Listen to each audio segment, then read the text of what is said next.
This is a deceptively simple exercise. It is simple, but it's a lot more to it than meets the eye, so it's not quite as easy as it looks. The idea behind this exercise is to be able to play that 5-note scale up and down, ascending and descending, without taking your fingers off the keys. Give it a try. You find it may be a little more challenging than you thought.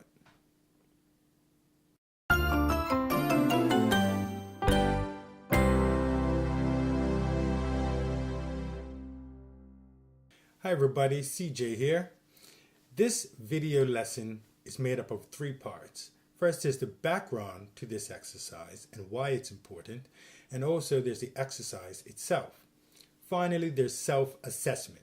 This is often a big problem for self-learners, being able to tell whether or not you're doing an exercise correctly. But at the end of this video, I'll give you a way that you can check to see whether or not you're doing this exercise correctly. There are many benefits to this exercise. I give this exercise to all my new students. Whether you're experienced or a complete beginner, I like to see how strong your fingers are and how much motor control you have. So this exercise helps to develop your motor skills, strengthen your 4th and 5th fingers, and it has added benefits as developing mental abilities, the ability to be fully present and in moment while playing the piano. Also, on the physical side, this exercise will help to develop independent finger strength, which is needed because each of your fingers has to be able to do and press the keys in different ways from all the others.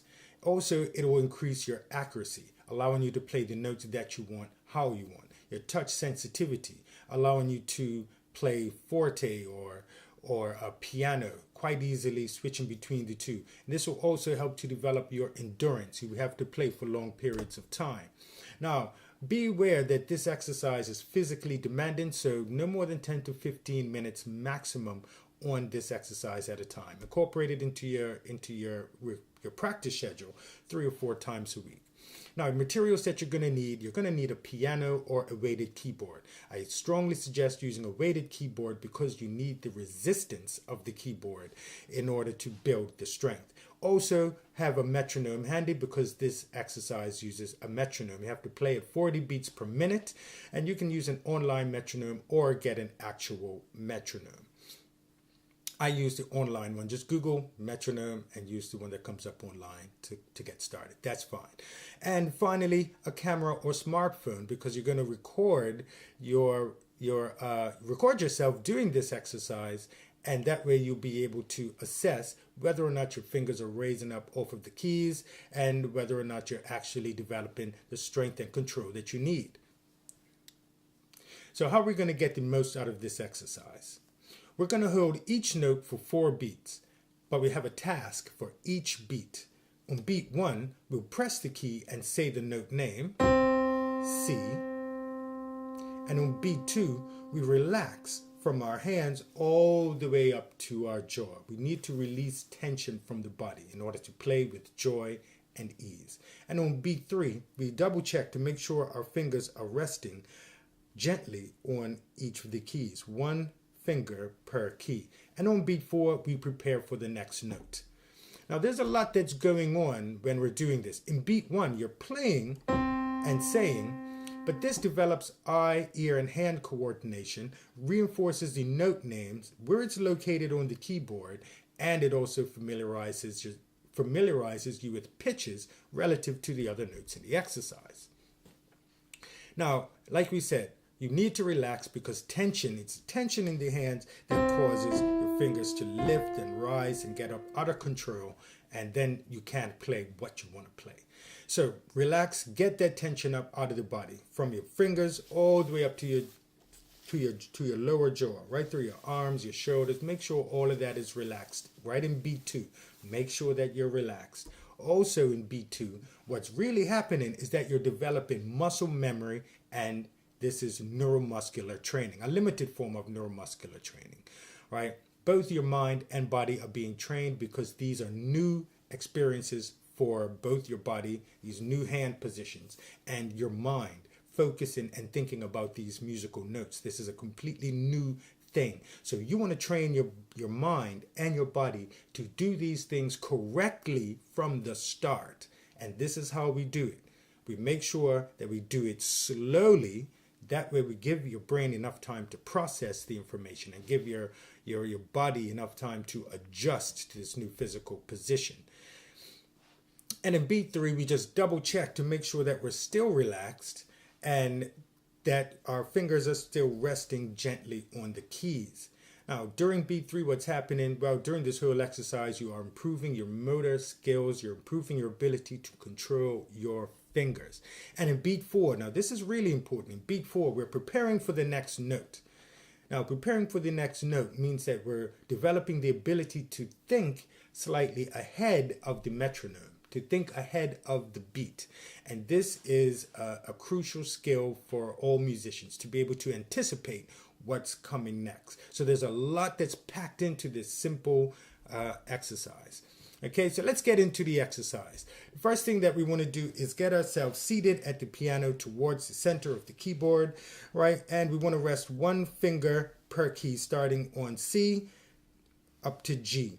And we want to relax our hands, get a gentle curve in our fingers, right? We don't want them stretched out like that. We don't want them too curved over, a gentle curve as if you're holding a ball or something in your hand like that. If you're holding a ball in your hand, something curved in your hand, you get a nice curve like that. And just make sure that your arm is approximately parallel to the floor. Okay, so when we start this exercise, you can do it with me from the start. I'll do it a couple of times. Just ascending is going to take 30 seconds and coming back down is going to take another 30 seconds, right? So that's a lot of focus that you've got to practice there. Let's get our metronome ready. We're going to start the metronome and start the exercise. And here we go. C. And we go up to the next note. D. Relax. Double check. Prepare. E. Relax. Double check. Prepare. F. Relax. Double check. Prepare. G. Relax. Double check. Prepare. F. Relax. Double check. Prepare. E. Relax. Double check. Prepare for the next note. D. Relax. Double check. Fingers are there. Prepare. And C. 2. And relax. It can be very challenging keeping your fingers resting on the keys.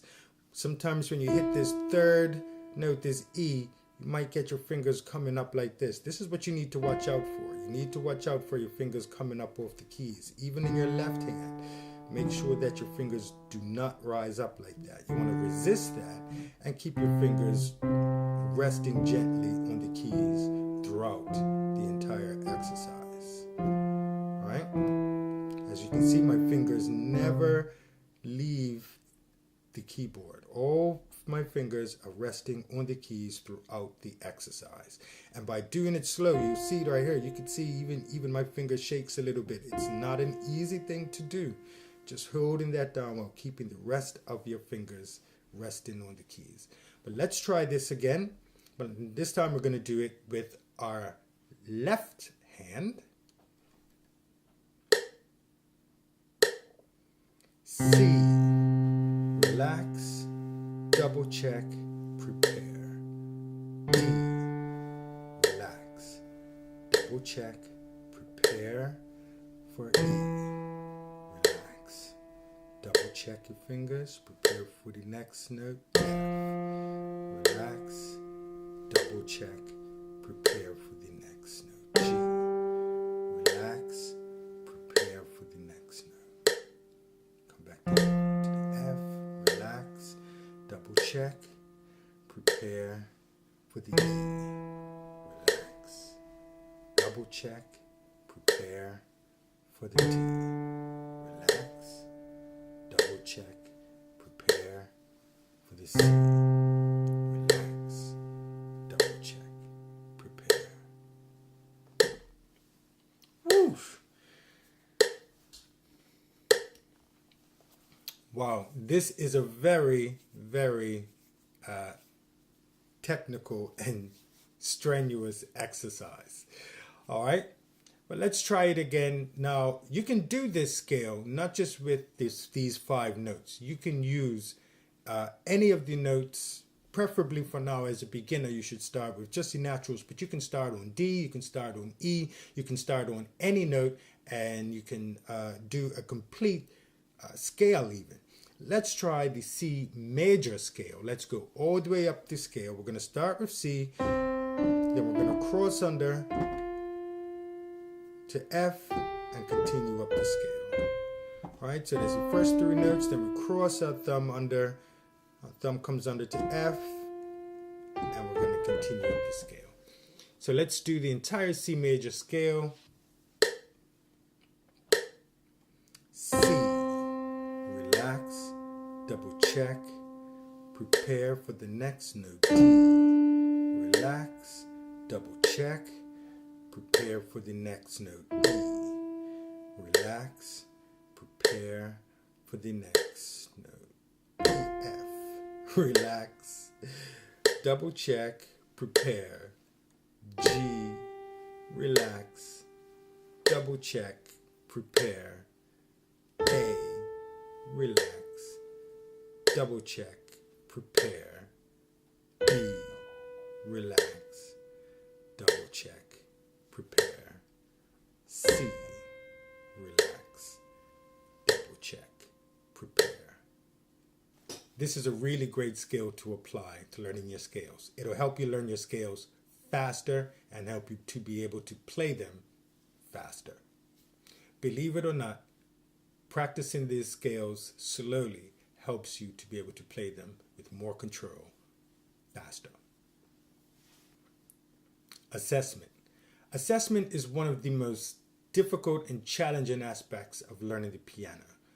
How do you know whether or not you're doing it right? Well, for this exercise, there is a way. Use your camera, smartphone, and record yourself playing this exercise. Watch closely to see if your fingers are staying resting on the keys or whether or not they're lifting off of the keys. Are you playing one note at a time or are you playing multiple notes at a time? It should only be one at a time. If it's more than one, keep trying. If your fingers are coming up off the keys, keep trying. Incorporate this into your practice routine and then shoot another video. Take periodic videos of yourself after doing this exercise and see whether or not you improve. You can also share your videos to our Facebook group, Aspiring Musicians.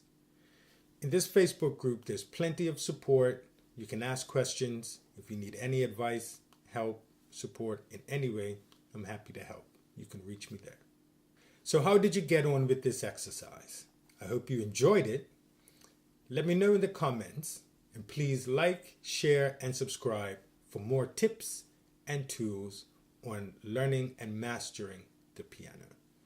Once again, thanks for watching. Just keep on playing.